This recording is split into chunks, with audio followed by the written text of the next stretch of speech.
مہما شربتم عذب ماء فاذکرونی، اے میرے شیعو جب بھی ٹھنڈا پانی پی لو تو میرے اس معصوم کی پیاس کو یاد کرنا۔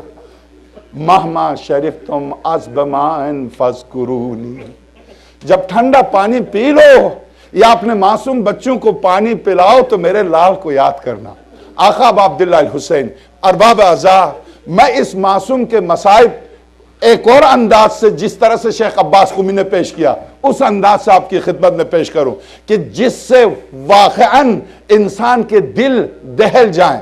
چونکہ جب حضرت امیر مختار نے رحمت اللہ علیہ نے جب قاتلان امام مظلوم کا بدلہ لیا، حرملہ ابن کاہل لعنت اللہ علیہ کو جب گرفتار کر کے لایا گیا تو حرملہ ابن کاہل سے حضرت مختار نے پوچھا، اے ظالم و ستمگر تو نے کیا کیا تھا؟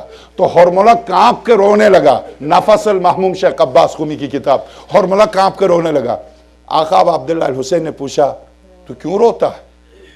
اس لیے روتا ہے کہ میں تجھے چھوڑ دوں گا؟ میں نے آقا حسین کی قسم کھائی ہے ایک ایک قاتل سے انتقام دوں گا، تجھے نہیں چھوڑوں گا۔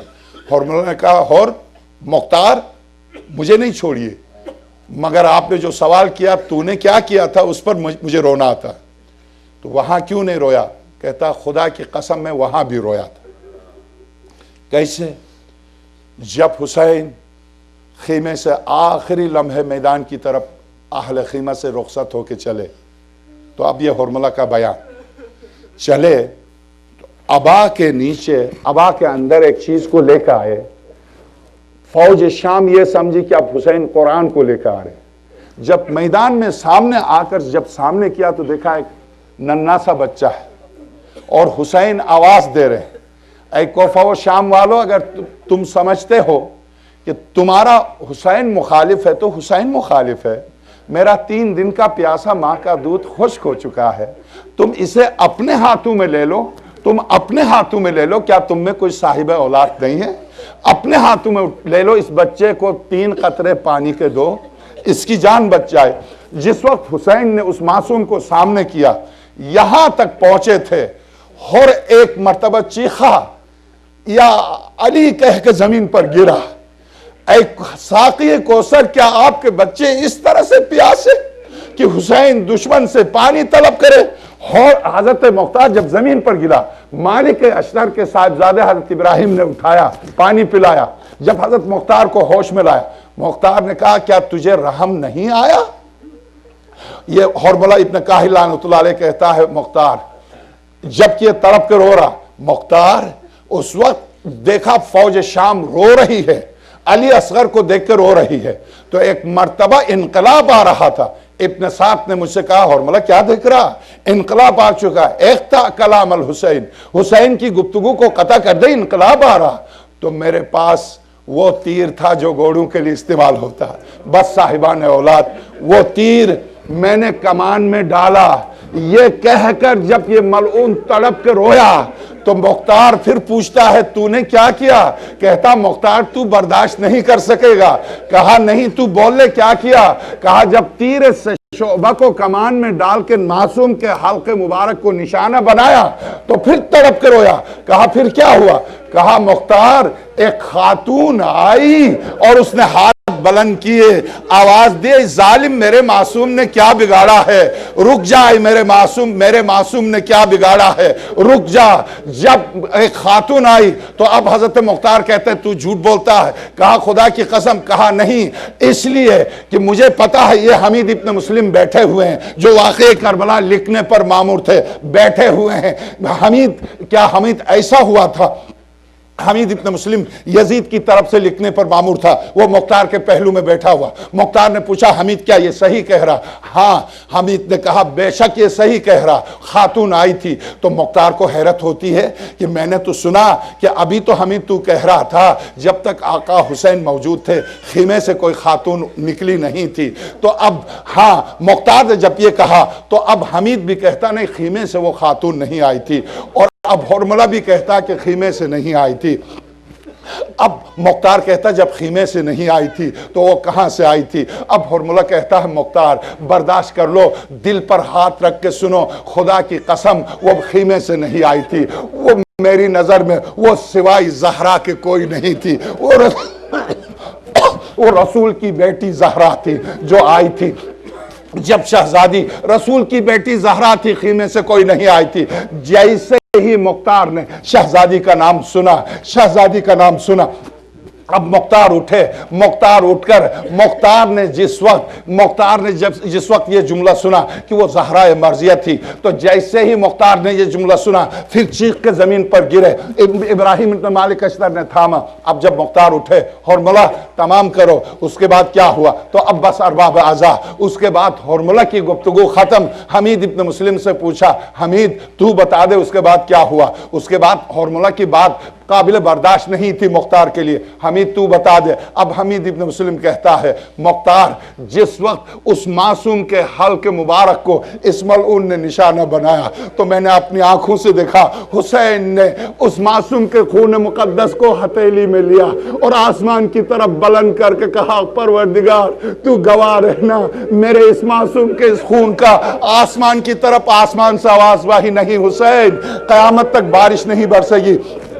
زمین سے آواز آئی، نہیں حسین قیامت تک گھاس نہیں اگے گی۔ اب آقا حسین نے اپنے چہرے پر ملا اور فرمایا، ہاکذا القی جدی رسول اللہ، اسی طرح سے میں اپنے جد رسول خدا کی زیارت کروں گا۔ بس ارباب اعضاء، آخری جملہ جب آقا حسین آئے ننھے سے بچے کی لاش کو لے کر خیمے کے دروازے پر، تو آپ جانتے ہیں عمل عاشور آپ کریں گے، کیا کرتے ہیں آپ؟ 7 قدم آگے بڑھتے ہیں، 7 قدم پیچھے ہٹتے ہیں۔ یہ کیوں کرتے ہیں؟ آقا باب الحوائج کے جنازے پر اس طرح سے نہیں ہوا، آقا علی اکبر کے جنازے پر اس طرح سے نہیں، 7 قدم آگے 7 قدم پیچھے، یہ سوچ کر کہ میں کس طرح سے ننھی سی لاش کو ماں کے حوالے کر دوں، ننھی سی قبر خیمے کے دروازے پر کھودی تلوار سے معصوم کو دفن کیا۔ مگر بس ارباب اعضاء، آخری جملہ اس عزاداری کا جب دفنا دیا معصوم کو، تو اب واقع کربلا وہ قیامت کا منظر آیا۔ آقا کی شہادت کے بعد شام غریباں آ گئی، جب نصف شب تھی اندھیرا تھا تو بچے کھو گئے تھے، ایسے میں شہزادی زینب کھوئے ہوئے بچوں کو تلاش کر رہی تھی۔ آپ نے دیکھا نہر علقمہ کی طرف سے کوئی خاتون آ رہی ہیں، جیسے ہی قریب آئی شہزادی آگے بڑھی، شہزادی نے آواز دی، من انت، تم کون ہو؟ تو ایک مرتبہ آواز ہے، انا زوجۃ الحر، میں حر کی بیوی ہوں۔ جیسے اس خاتون نے کہا میں حر کی بیوی ہوں، شہزادی زینب نے پوچھا تو کیوں آئی ہے؟ کہا شہزادی میں پانی لے کے آئی ہوں، پیاسوں کے لیے پانی لے کے آئی ہوں۔ جب قریب آئی تو ارباب اعضاء، نہ کوئی بچہ نہ کوئی بزرگ نہ کوئی خاتون نہیں اٹھے پانی لینے کے لیے۔ اب صاحب ابو مقنب کہتا ہے، میں چونکہ واقعہ لکھنے پر معمور تھا، میں نے دیکھا خواتین عصمت و طہارت میں سے ایک خاتون اٹھی، شہزادی زینب کے سامنے ہاتھ جوڑے، شہزادی زینب کے سامنے ہاتھ جوڑ کے کہا شہزادی اجازت ہے؟ تو شہزادی نے پوچھا بھابھی کیا کریں گی، کیا آپ پانی پیئیں گی؟ کون تھی یہ؟ حضرت رباب تھی۔ حضرت رباب نے شہزادی سے کہا شہزادی اجازت ہے؟ تو شہزادی نے فرمایا بھابھی کیا کریں گی؟ شہزادی آپ اجازت دے دیں۔ پانی حور کی بیوی کے ہاتھ سے لیا، اندھیری رات صحرا کی طرف چلی۔ اب جب صحرا کی طرف چلی شہزادی زینب نے دامن تھاما، دامن تھام کے پوچھا بھابھی کہاں جا رہی؟ شہزادی پانی ملا ہے، آواز دوں گی میرے لال علی اصغر، ماں کو پانی ملا ہے، آواز دے میرے لال، تو کہاں ہے؟ ماں پانی لے کے آئی ہے۔ ماتم حسین۔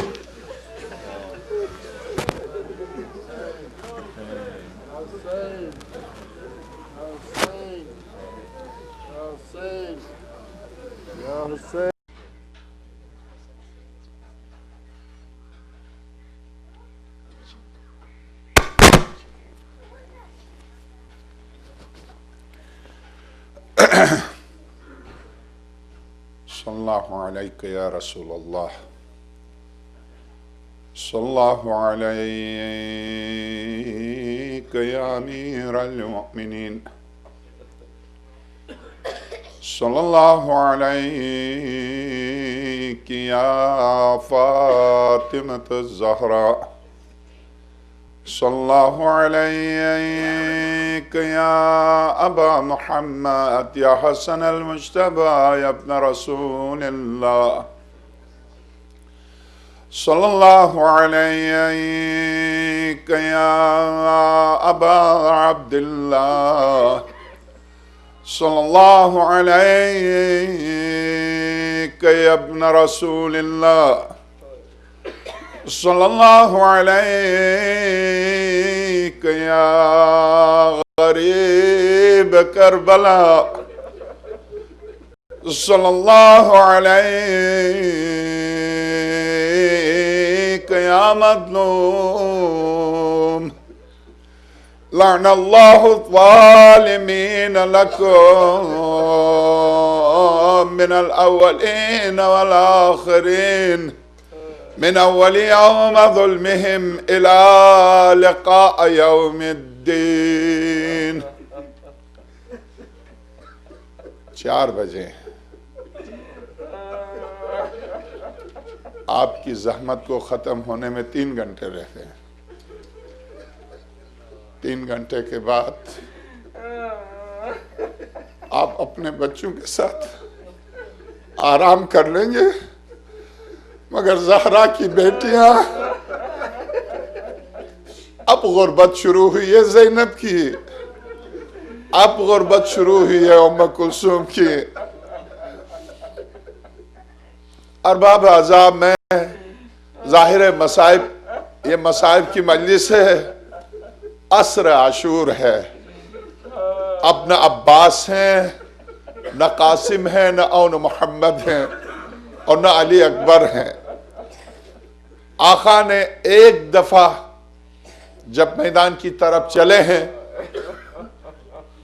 امام وقت ہیں امام وقت کسی جذباتی انسان کا نام نہیں ہے ولی خدا ہیں ولایت کسی عام عہدے کا نام نہیں ہے مجھے نہیں پتا کیوں حضرت نے ایک ایک شہید کو پکارا عباس کہاں ہو علی اکبر کہاں ہو مسلم کہاں ہو زہیر کہاں ہو حبیب بن مظاہر کہاں ہو حضرت کی ایک ایک شہید کو پکارنے کے سلسلے میں مختار کے سامنے جو حمید ابن مسلم کہتا ہے کہ جب آخری لمحے حسین نے ایک ایک شہید کو پکارا مختار خدا کی قسم میری ان آنکھوں نے دیکھا جس وقت حسین نے عباس کو پکارا تھا میری آنکھوں نے دیکھا عباس کی لاش کو تڑپتے ہوئے امام وقت کی صدا ہے اب امام وقت قیامت تک آنے والی نسل انسانی کے لیے جس وقت صدا دے رہے ہیں حل من ناصر ینصرنا حل من مغیث یغیثنا ہے کوئی جو حسین کی مدد کرے صاحب نفس المحموم آقا شیخ عباس قمی رضوان اللہ تعالی علیہ روایت کرتے ہیں جس وقت آقا حسین نے صدا استغاثہ بلند کیا خیمے سے رونے کی صدائیں آئیں جب خیمے سے رونے کی صدائیں بلند ہوئیں تو آقا ابا عبداللہ الحسین خیمے میں آئے حضرت نے خیمے کے دروازے پر آ کے فرمایا شہزادیوں سے کیا میں نے وصیت نہیں کی تھی جب تک حسین موجود ہے خیمے سے خواتین کی صدا بلند نہیں ہونی چاہیے تو حضرت رباب کہتی ہیں حسین میں کیا کروں یہ گود کا معصوم بچہ آپ کے صدا استغاثہ پر تڑپ کے گہوارے سے اپنے آپ کو گرا دیا ہے جب آقا حسین کی صدا معصوم بچے کو تڑپا دے